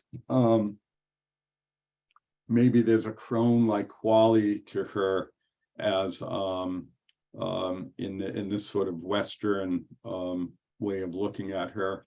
I mean, I guess, you know, if she's hovering around cremation grounds and she's gaunt and she's skeletal, she could look like crone.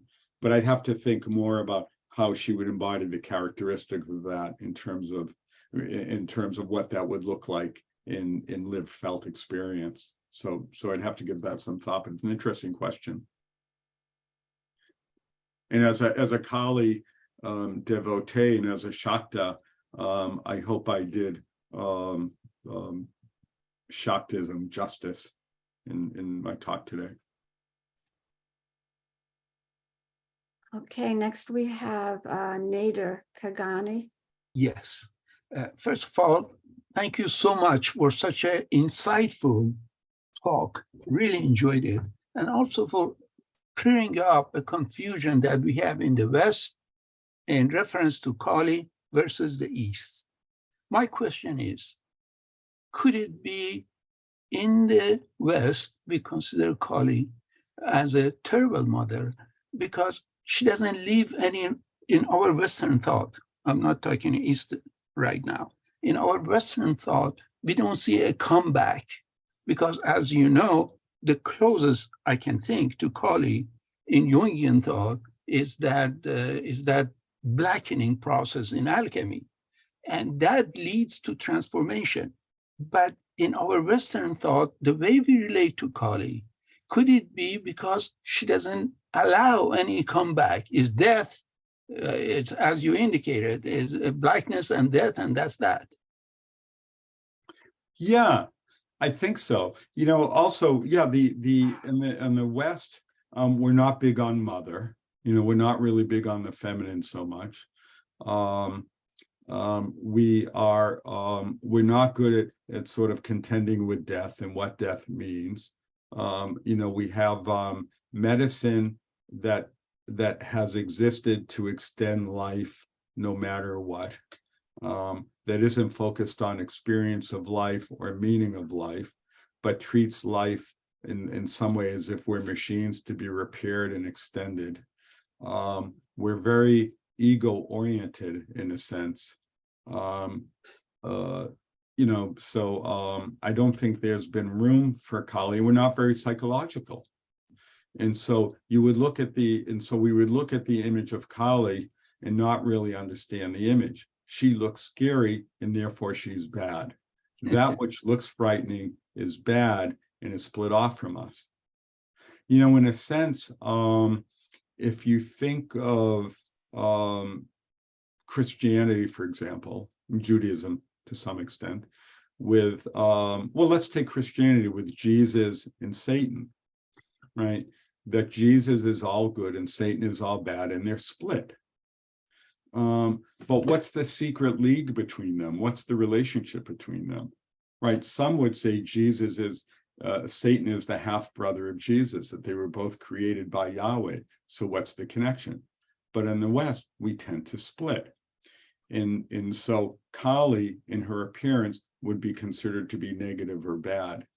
I love how in India, you know, you have these images of Kali as divine and loving mother, sometimes fierce, sometimes beautiful, but she's to be worshipped and respected in all her forms. She's not to be negated, right? You have to pay homage to Kali. You have to pay attention to Kali. A thought just came to me, you know, what Kali would look like in the West. In a way, Nancy Pelosi sometimes has a Kali-like energy to her. There was this meeting that Nancy Pelosi had with Trump, where, you know, the one where she was wearing that jacket and she stood up to Trump in that meeting and she told Trump not to underestimate her. In some way, that is a scene right out of the Devi Mahatmyam.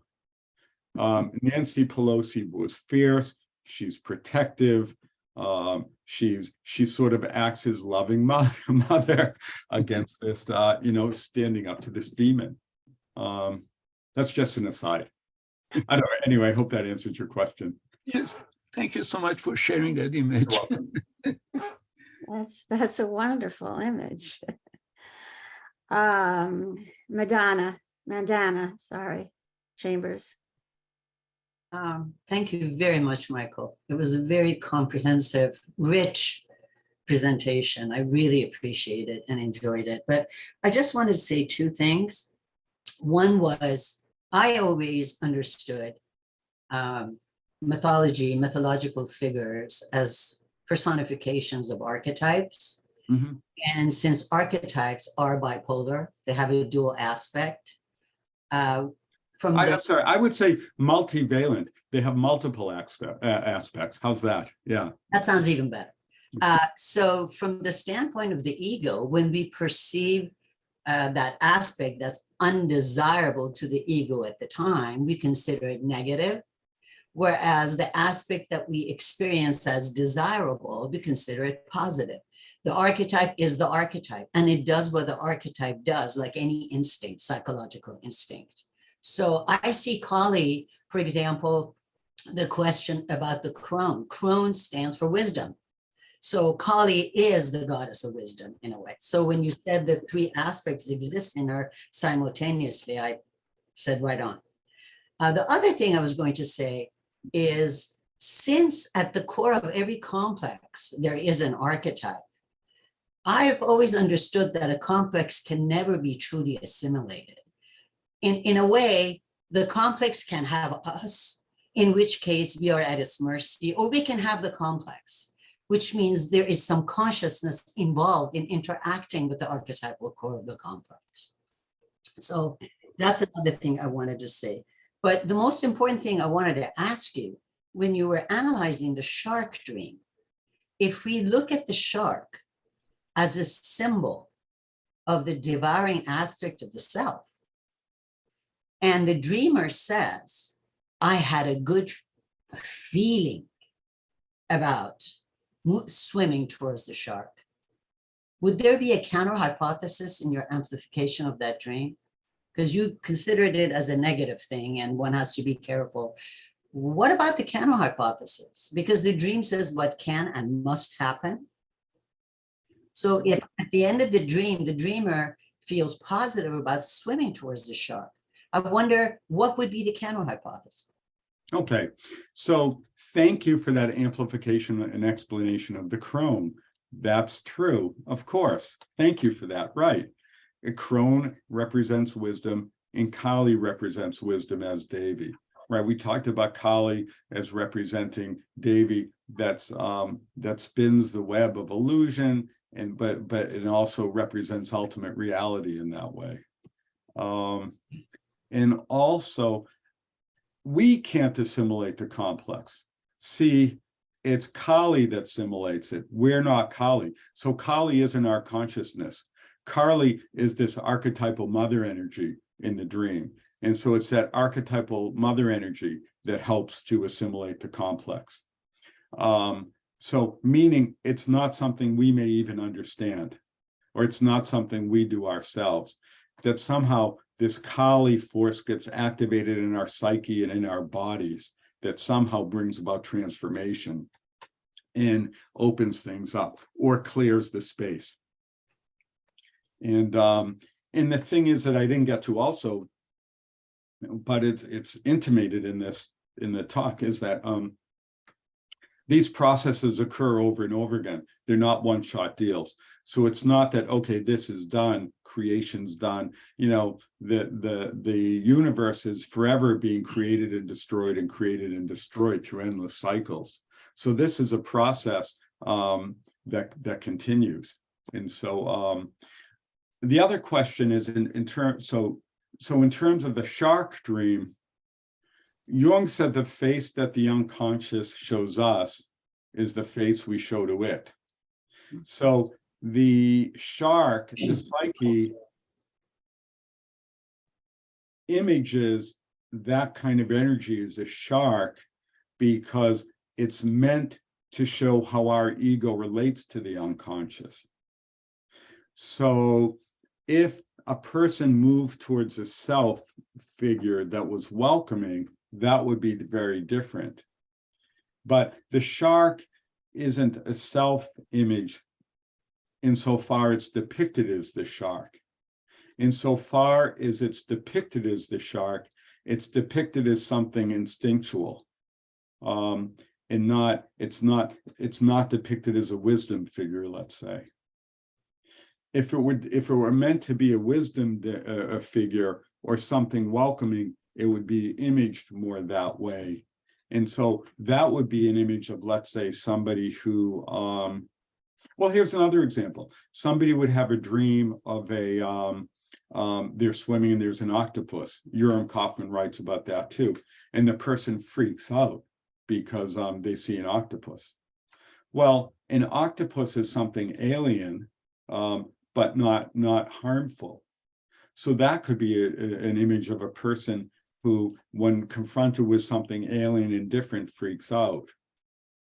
So the psyche depicted this figure as a shark precisely to compensate for that dreamer's attitude towards the shark. So if you look at it that the person was swimming towards the shark and that this was sort of a self-image, my concern would be that this is somebody who is kind of doing a spiritual bypass and is kind of ignoring the danger that confronts them. Okay, Paula St. Marie. Hi, thank you for all that talk, and it felt very visceral to me talking about. Yeah, it was good, maybe. but at a certain point, it was. I know something of the destructive energies that the first person I think talked about the depression and how powerful it is, and and how it can it's almost like watching the good and bad mother Kali, whichever, having their own battle. And it's like you feel like the human being caught in that battle, right? I mean, it's kind of a there's dualism in it. There's and so the feeling is there just a way to just like not get stuck in the battle, and to go and when you said endless cycles of this, I really started getting very tired. And you know what I'm saying is that I think if there's something in the human psyche that's able to ground itself and not be torn kind of apart by the different energies as they come up, just just for the idea of growth. I mean, I've always been into it, but I think that there's a time when it's like some other energy needs to come in that's softer or and not quite so demanding of the inner growth, and you're going through this for a good reason type of idea, even though it may be, it's like it's something gentler. Yeah, no, exactly. Thank you for bringing that up, because I I talked about that in the paper. I didn't get to that yet. You know, that, Thank you very much. I'll be there. oh, that Kali represents, you know, that there is a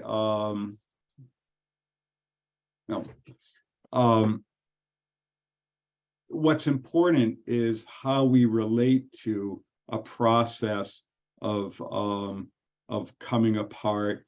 You know, that the alchemists talk about coagulate and dissolve and coagulate. And this is something that happens to us, and it's how we relate to the process that's most important. Can we have a conscious relationship with it so it doesn't take over us? And of course, you know, Kali gets activated because of this this demonic takeover.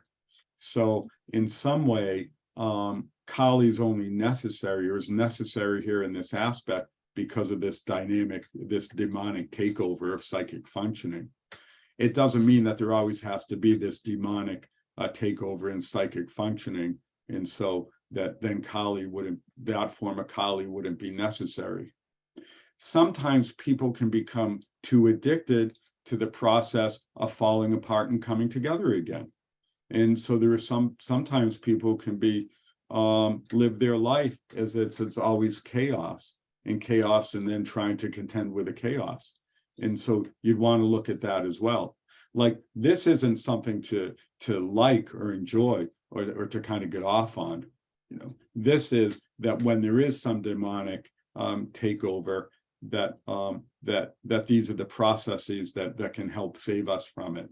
But of course, we try to do best we can to live in a way that's conscious, where there's not so much a demonic takeover of our psychic functioning.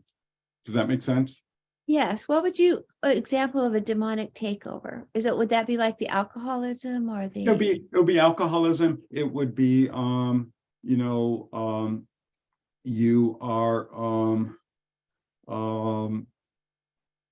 you road rage, or it could be, you know, anytime complexes activate, you know, you're with a family member and you always get into fights with them, or even the opposite. Let's say you are always very people pleasing, or you know, you're kind of live a life being very demure and not expressing yourself. That's a different kind of complex that takes over your life. Mhm. Okay, thank you. You're welcome. And next we have Yirlish Kumar Krishnan. So, came in a little bit late, but I did have a question on some things you guys were talking about. As it's sort of a meta question, as far as the experience of the mother in the East versus the West. I think I was hearing, like, you know, the mother's not as emphasized in the West.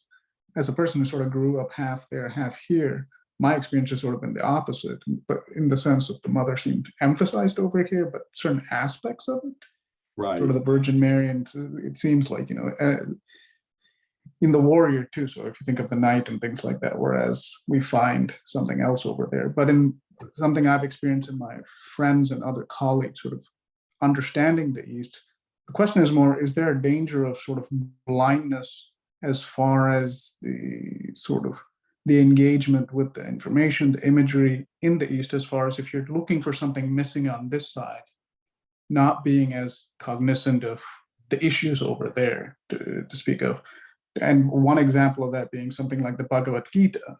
Most people not knowing that it comes in the context of a conflict between Buddhism and Hinduism, and the latter part of it is heavy casteist and things like this. Similarly, sort of, you know, is that something to take into account? And the second question is sort of related to that. Coming from over there, I found it easier to actually access information related to archetypes and the history of these things from Western sources than the actual sources closer to home, because we've been so heavily denied access by the priestly structures that are dominant in India. And in that regard, if you had any recommendations as far as learning more about Sabrimala and things like that. I know it's slightly off topic, but yeah, that was my question. I wrote my graduation thesis, and then a segment was published in Spring Journal on Sabrimala. That's why I showed up, but yes. Oh, you heard of it? You saw? Oh, wow. Okay. Yes. I think sometimes I have had too simplistic a way of depicting East and West sometimes. I think sometimes I've presented it in too simplistic a way. And maybe I mean sort of East and West symbolically, a kind of Eastern way of thinking and a Western way of thinking within our own psyches, perhaps, may be a better way of thinking of it. But any sort, you know, who's interesting who writes, I don't think he goes so deep, but have you heard of Dev Patanayak? He's a doctor, but now he's become sort of a mythologist in India, who writes a lot of, he writes a lot about Hinduism from what he considers to be sort of a symbolic perspective. I don't think it's really, there's that much depth to it, but he's a good source. He writes about it also from kind of a queer perspective. I'm sorry, what other question did you have? I don't think I answered any of them. I think the main one was, the first one was, is there a danger as far as like sort of Western understanding engagement with the archetypes, as far as blindness, as far as maybe seeing what's missing locally, but not being able to sort of see the issues over there, so to speak, and engaging the things or the history of it. That was the first one. Second was a little more like any recommendations as far as like getting good information on these things, as and maybe even just highlighting that as a person coming from over there, I found it hard to find information on this, because for a good bit, this might answer some questions on why maybe more primal archetypal images might be more prevalent over there. That the texts were literally, we weren't allowed to access them, most of the population. So if you had like recommendations as far as like learning this stuff, good authors like into specifically the background of Shabrimala, because you've written about it. I put together a bibliography. Okay. So if you want to email me, I'm happy to send you the bibliography. Perfect. That's all I need. Thank you. Sorry. Yeah. You're welcome. Yeah. Okay. So we have a lot of people with raised hands and we're running way over. I think, Michael, you told me you were able to stay. So I guess we'll just maybe for one or two more questions. How's that? Okay, I'm sorry to the people at the end. So maybe keep your questions short, the next people if possible. So we have Mitra Makbula. Thank you so much. As everyone else commented, this was a wonderful talk. I'm especially grateful that you illuminated yet another correspondence between the mystical tradition of Hindu Buddhism and the Jewish mystical tradition of Kabbalah. And I'm sure you're aware of the fact that the tree of life of Kabbalah, the last sphere, the highest one is crown, and in the chakra system is also the highest chakra is crown. Now here you illuminated another wonderful correspondence, which is the Gevura, or the disciplinary, the very harsh aspect of the Sephira of Gevura in Kabbalah is feminine, and here Kali is also feminine. Now, my question is, what do you do? This is a practical question. What do you do with a client, a person in your life, yourself, whoever, who is being now subjected to the Kali influence?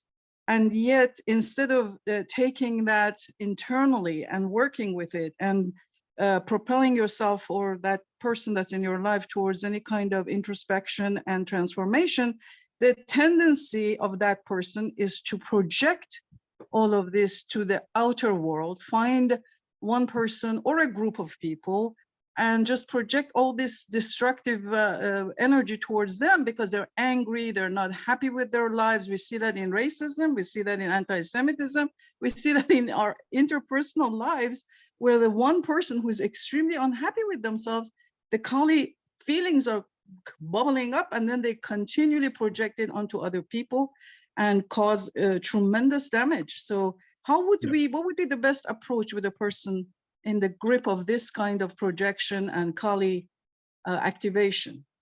Well, that's a very good question.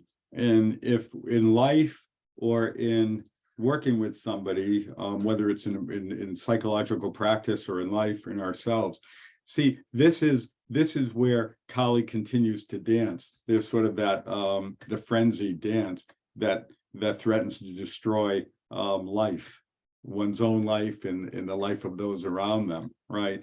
And so you need that Shiva-like force to as a base to sort of stop the dance, to break the dance. So Shiva representing kind of a calmness and a reflection is necessary in order to somehow stop that, however that Shiva force comes in. And it isn't oftentimes something that is conscious or that one enacts. Sometimes it may be that the Shiva force needs to activate in a person's psyche, and it may be that hopefully something within them kicks in at some point and stops them. But as somebody that works, see, the hardest thing is when somebody is in the midst of a complex. This happens if you fight with your partner. When somebody is in the midst of a complex, there's not much you can do about it. You really need some distance. But once that distance is there, then maybe there can be some reflection. Maybe there can be some, or maybe just a stop. Sometimes just saying that person. Sometimes it may take a Kali force. See, that person who's destructive may be have more of a Rakta Bija energy than a Kali energy, because it may be that they're more destructive to life, and Kali saves life. So maybe a Kali force that says, stop, what are you doing? What's going on here? Look, you're making life miserable for me. You're making life miserable for everybody. Maybe something like that's necessary, actually, when I think about it. Anyway, that's so just some thoughts about it. Okay. Yeah, thank you. Okay, so this will have to be our last question. I'm sorry about the people waiting. We'll just have to have Michael back. And then I have a very quick poem to read that I forgot to read at the end after the question. Okay, so Rebecca Stone, go ahead. Hi, Michael. Wonderful and interesting take on Kali. I have worked with that energy myself, but what you brought up, what I thought was the tri aspect of Kali and Jung's work in bringing the feminine to a new power in the West, and using that idea of the three, the virgin, the mother, and the crone, but then realizing that the next step would be the fourth step in understanding Jung's work of the feminine being able to grow past its own limitations in the West. Is that a possibility to you?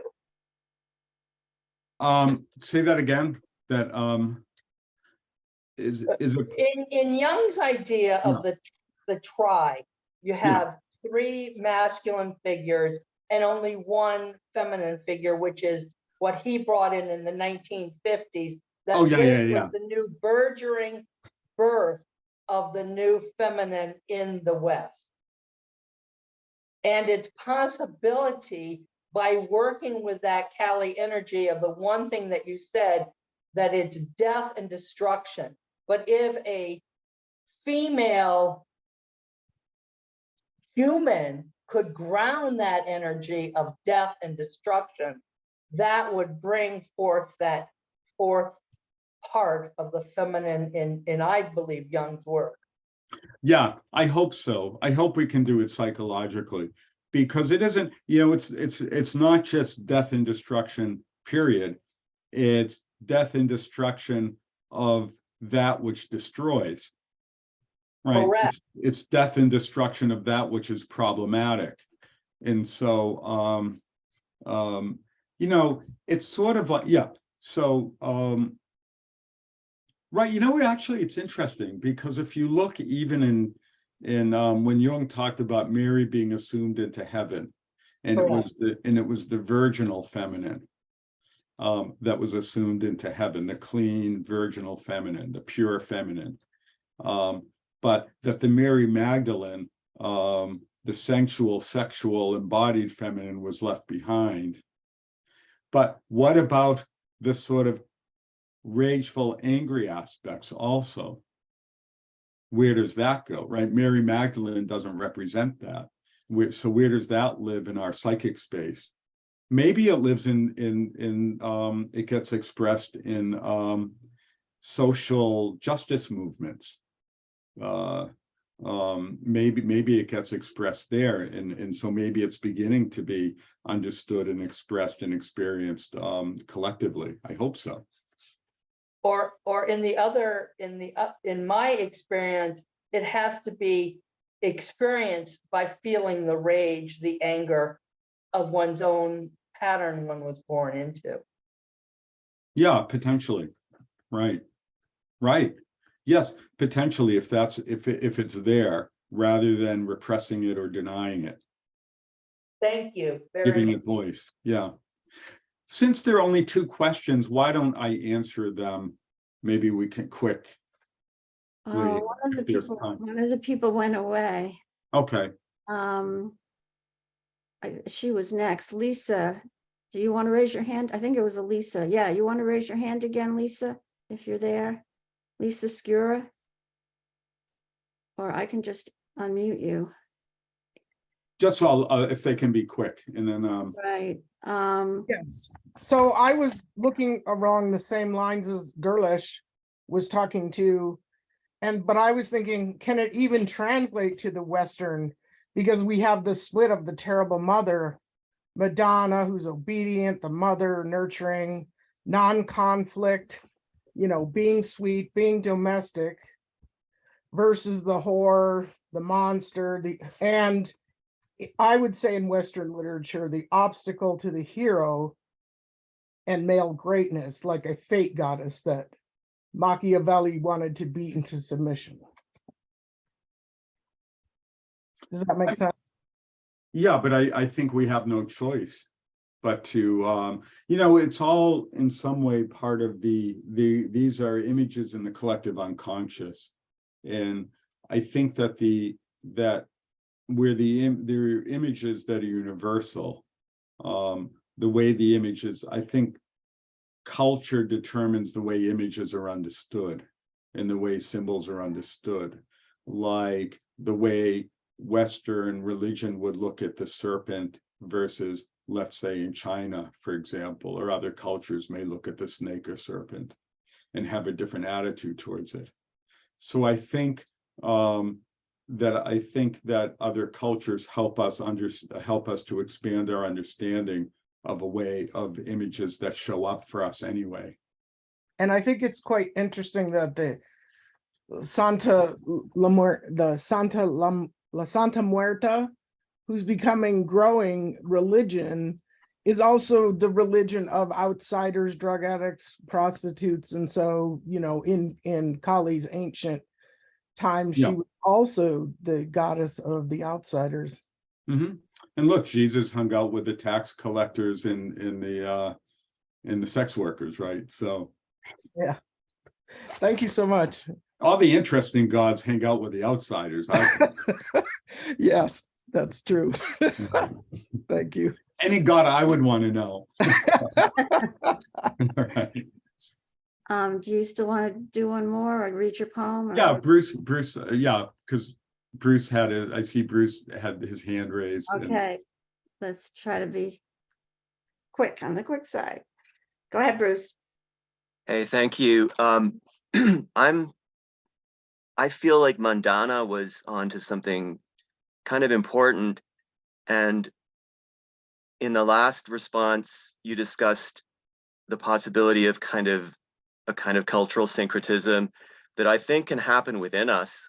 We can hardly avoid seeing that other cultures revere the snake and things that we might consider the spider or grandmother spider. The same can so easily apply to the shark. And I have a great fondness for sharks and spiders. And my first thought when you were recounting the dream I'm assuming that was an actual client who was attracted to the shark. And what you presented about Kali made that more compelling, that these are creatures that can consume in a positive way other negative complexes within us, or the negative effect of those complexes, because we can view them as creative. So that would be the gist of my feeling, that your emphasis on emotion. Later in your discussion, you talked about how the therapist could goad or insert the emotional content for the analysand. And that's something that your opening description of the shark image warned against, that the therapist should be very wary about engaging that positive emotion when it could be towards something dangerous in the psyche. So yeah, just if you could comment on that. Yeah, no, I think that sometimes, yeah, that shark dream was from a book. I think that that the shark isn't, that images have an objective meaning to them. They have an objective orient to them. And so the shark isn't about creativity. The shark is predation, and the shark is devouring. And so it's the person was swimming towards it. And if that person kind of gets eaten or devoured, that could be something that destroys them. It could be like a psychosis or something, or some kind of addiction that would destroy the person, or the person could end up getting themselves killed somehow, or suffering complete ego collapse, which is a terrible thing. I'm not saying emotion is a good or a bad thing. I just think that sometimes in session it's necessary. And so that Kali would appear in the person's psyche, and or appear in the analytic container at times. And so even if Kali sort of represents a kind of, in the Western sense, a sort of terrible mother, death of the ego, that's not necessarily a good thing from the perspective of the ego, because sometimes it could result in a kind of death. There's not always rebirth after death. Sometimes death is, you think of death as just death. So it's something dangerous and something to watch out for. So we have to pay attention when you think of these images. Also try to take seriously and to imagine what the experience would be like to encounter this as if it's something that's actually happening to you. Sharks are interesting, and they're oftentimes benign, but you don't know what is or isn't, so you better avoid it. If you're swimming and you swim to a shark, for example, and you get bitten, that's a real thing that happens, and it can disable you, and so or it can kill you, and so you have to be careful of that. So that's how I want to address that. I want to end. There's a poem, a very short poem by this 18th by a 18th century poet and Kali devotee named Ramprasad Sen. And I'll just put the words on to share it. He's a Kali devotee. Now cry, Kali, and take the plunge. Oh, my mind, dive into this sea. This heart which has yet to be sounded. There are gems down there that 2 or 3 dives aren't going to get. Now hold your breath and jump. Kick down to where she sits. Deep in these wise waters, a great pearl. You can do it. All it takes is overwhelming love and the memory of Shiva's good words. Down there, the 6 passions cruise like crocodiles, snapping at anything that moves. So cover yourself with knowledge. Like turmeric smeared on the skin, the odor will keep them off. I tell you, there's a world of wealth in that water. Ramprasad says, dive in, and you're going to come up with a fortune. That's a lovely, lovely Yeah. ending. Lovely ending. Thank you. Thank you You're so welcome. much. And as I said, I think sounds like you have a lot more you could share about Hindu mythology. So A ton. Yeah. we will have to have you. We will have to have you back. Great. It's always a pleasure and an honor. Judy, thank you so much for inviting me. And thank everybody for participating and staying longer. And what a nice, I hope that this experience was even a fraction as pleasurable and meaningful for you as it was for me. So thank you. Thank you, and happy Thanksgiving, everybody. And we hope to see you in December at Lionel Corbett's talk on December 18th. Bye-bye. Happy Thanksgiving, everybody. Bye.